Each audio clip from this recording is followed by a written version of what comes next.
Les nouvelles technologies et l'intelligence artificielle, pour ne citer qu'elles, ont envahi notre quotidien. Elles sont présentes dans tous les aspects de notre vie, pour le meilleur comme pour le pire. La scientifique canadienne Wendy Mackay nous invite à réimaginer nos interactions avec le monde numérique. Elle est notre invitée. Bonsoir. Soyez la bienvenue sur TV5 Monde. Vous êtes professeur au Collège de France, titulaire pour cette année 2021-2022 de la chaire informatique et sciences numériques, chaire créée en partenariat avec le centre INRIA de Saclay en région parisienne, dans lequel vous dirigez des recherches. Votre leçon inaugurale, c'est demain, jeudi, 18h, en présentiel. Il faut être à l'heure et présenter aussi un pass vaccinal, on le précise, pour éviter que vous y alliez pour rien. Vous nous invitez, je le disais, à réimaginer nos interactions avec le monde numérique. Alors, pour voir d'abord si on part sur une bonne piste ou pas, est-ce que vous êtes hyper connecté ou pas du tout? Pas du tout. D'accord. Pas du tout. Le monde numérique, comment le définiriez-vous? Est-ce que ça prend en compte, par exemple, les réseaux sociaux? Bah oui, bien sûr. Mais les réseaux sociaux sont faits maintenant comme un truc, on peut dire, addictif. Ça veut dire, j'ai commencé ma carrière comme psychologue, pas informaticienne. Et je connais bien comment ça marche pour attirer des gens et contrôler le comportement des gens. Ouais. Alors moi, j'évite. Ouais. Alors comment vous définiriez le monde numérique? Est-ce que vous pouvez nous dire concrètement ce que c'est? Quelles en sont les frontières? Qu'est-ce que ça englobe au juste, le monde numérique? Le monde, c'est tout. Bon, bien sûr, c'est les ordinateurs, c'est les réseaux sociaux aussi, mais toutes les technologies qui arrivent maintenant et dans l'avenir. On parle de la réalité virtuelle, la réalité augmentée. Il y a les objets interactifs qu'on peut utiliser. On peut parler avec toutes nos capacités humaines et toutes les capacités de l'ordinateur en communication avec. Vous, le cœur de vos travaux, c'est l'interaction humain-machine. Qu'est-ce que vous essayez de comprendre à travers vos recherches? Ce qui est intéressant, c'est la plupart du temps, quand on parle des ordinateurs et l'informatique, on pense à la technologie. Mais en fait, la technologie sans l'être humain, c'est pas très intéressant. Et il faut avoir les êtres humains dans le boucle. Et pour faire ça, il faut regarder pas seulement les capacités humaines et les capacités de la machine, mais l'interaction entre les deux. Et ça, c'est un phénomène comme tel qu'on peut étudier comme un phénomène scientifique. Ouais. Quand vous dites l'interaction, est-ce que c'est l'interaction de celle ou celui qui va mettre en place une application, par exemple, qui va nous aider dans une tâche quotidienne? Non. Ou c'est chacune et chacun d'entre nous? C'est chacune de nous, chacun et chacune de nous. C'est toute l'interaction qu'on fait avec n'importe quelle technologie. Et là, on a une compréhension qui vient des sciences sociales et les sciences naturelles pour comprendre l'être humain.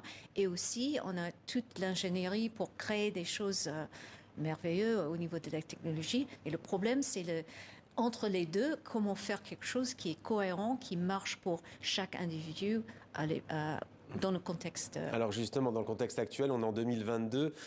Où en sont l'état de vos recherches sur ces relations que nous entretenons toutes et tous désormais aujourd'hui avec les systèmes informatiques? En fait, maintenant, je commence à vraiment concentrer sur la partie intelligence artificielle.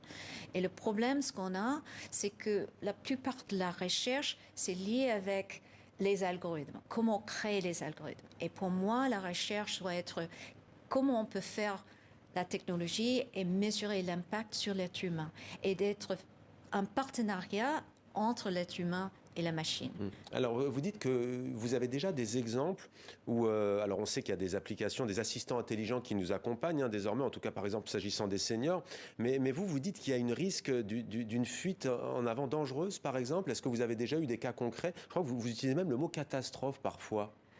Imaginez, il y a des accidents très graves parce qu'il y avait une technologie mal conçue. Récemment, il y avait le Boeing 737 MAX. Il y avait 2 grands accidents et c'était créé par un problème avec un petit truc intelligent pour gérer le fait qu'ils ont bougé le moteur. C'est un avion pas stable. Il faut avoir un ordinateur pour gérer ça. Et ils n'ont pas informé les pilotes que ça existe. Et quand il y avait une panne, ça crée une situation impossible pour l'être humain de contrôler. Et c'est trop tard. Et ils avaient 6 secondes pour réagir et ils avaient une situation, il y avait le nez d'avion et le système a pensé qu'il ascend trop rapidement et il a fait le nez comme ça Et en fait, c'était comme ça. Et en réalité, c'est comme ça. Ouais. Et le système a fait ça. Et c'était une bataille. Ils ont dit 24 essais en 6 minutes avant le crash. Ouais.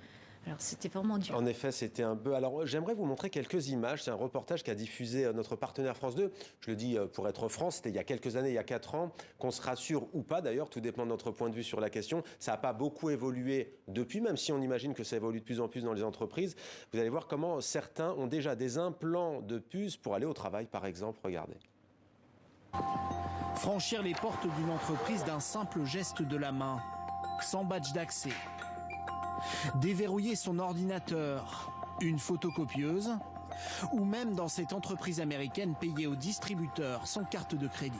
Je scanne, je choisis le paiement par carte, je mets la main, comme un téléphone, et c'est payé. Derrière ce geste, une technologie semblable à celle du paiement sans contact. Et une puce électronique, comme celle-ci, logée sous la peau entre le pouce et l'index. Dans le monde entier, plusieurs entreprises proposent déjà à leurs employés ces drôles d'implants, pas plus gros que des grains de riz. Dans cette PME belge, ils permettent aux salariés volontaires d'échanger des informations en une fraction de seconde. Je vous donne ma carte de visite. Alors serons-nous un jour tous équipés de puces comme celle-ci? Et quels sont les risques? Ah, vaste question, je vous vois sourire. Quels sont les risques? Il y a plusieurs risques. Bon, on est dans une situation où on veut résoudre un problème qui est assez petit avec une solution qui est assez forte. Ça veut dire avoir... S'il y a une panne du système, ça crée des problèmes énormes et on ne peut pas facilement résoudre des problèmes. Et c'est très facile de faire des erreurs. S'il y a une miscommunication entre l'identification de quelqu'un et leur petite chip, là, on peut... Il peut y avoir aussi une réplique et des failles sécuritaires. Ça veut dire qu'on peut emprunter la puce de quelqu'un d'autre pour forcer un bâtiment, par exemple, public et commettre un acte délictueux. Autre risque que vous pointez? Mais aussi, dans une base de données, il y a des erreurs. Il y a toujours des erreurs. Et on pense que le biométrique, c'est nous. Mais c'est pas nous. Ça peut... quelque chose, c'est stocké quelque part. Et si on peut changer les relations entre les données et les identifications des gens, on crée des autres problèmes. Et comment, alors, que proposez-vous? Comment améliorer justement, comment trouver le bon équilibre entre à la fois ce que nous apporte effectivement le monde du numérique, mais aussi ne pas tomber dans une fuite en avant? Je pense que l'erreur, c'est pas... là, c'est d'imaginer qu'on va créer les technologies parfaites. Et ça, c'est un mythe. On ne peut pas faire ça. Alors, il faut concevoir les technologies avec l'idée qu'il y aura des erreurs et concevoir les choses avec ça. On pense au breakdown, ce qu'on dit en anglais. C'est les pannes. Et ça, c'est une partie du processus de la conception. Ça ne remplacera jamais le cerveau, quoique même le cerveau a des pannes, si l'on peut dire, parfois. Exactement, bien sûr. Et c'est ça, il faut... regarder le contexte d'utilisation des choses et créer les technologies qui prennent en compte ces contextes divers et variés. Vous avez été psychologue, j'aimerais ouvrir un peu quand même cette discussion. L'astrophysicien Stephen Hawking disait que le développement d'une intelligence artificielle autonome pourrait signer la fin de l'humanité. Est-ce que vous partagez son point de vue ou est-ce que vous le trouvez excessif? Je ne crois pas que c'est possible. C'est ça. Ou peut-être pas... Bon. Dans quelques siècles, on ne sait jamais. Mais pour l'instant, on comprend très peu sur le cerveau, comment ça marche et tout. Et pour répliquer ça avec un système intelligent, j'ai pas trop peur. J'ai peur d'utilisation des systèmes intelligents qui peuvent être mal utilisés. Par exemple, sur la surveillance de masse, on le voit déjà dans certains pays. Voilà. Et on est très, très fort en IA. Les algorithmes deviennent extrêmement puissantes et il faut qu'on gère contre les utilisations de cette technologie pour faire du mal avec les êtres humains. Mais cette idée de l'intelligence qui va nous remplacer, c'est vraiment notre style d'intelligence. On utilise le mot intelligence comme c'est la même chose que l'intelligence dans le cerveau. Oui. Mais les êtres humains ne sont pas une série de bits. On est chimique, électronique, psychologique, comme psychologique, on a des émotions, on a toutes les choses. Et simuler ça, c'est pas la même chose que faire l'intelligence dans la même manière. Merci beaucoup Wendy Mackay. Demain, leçon inaugurale à 18h au Collège de France. Donc, comment réimaginer nos interactions avec le monde numérique. Merci beaucoup. Merci beaucoup.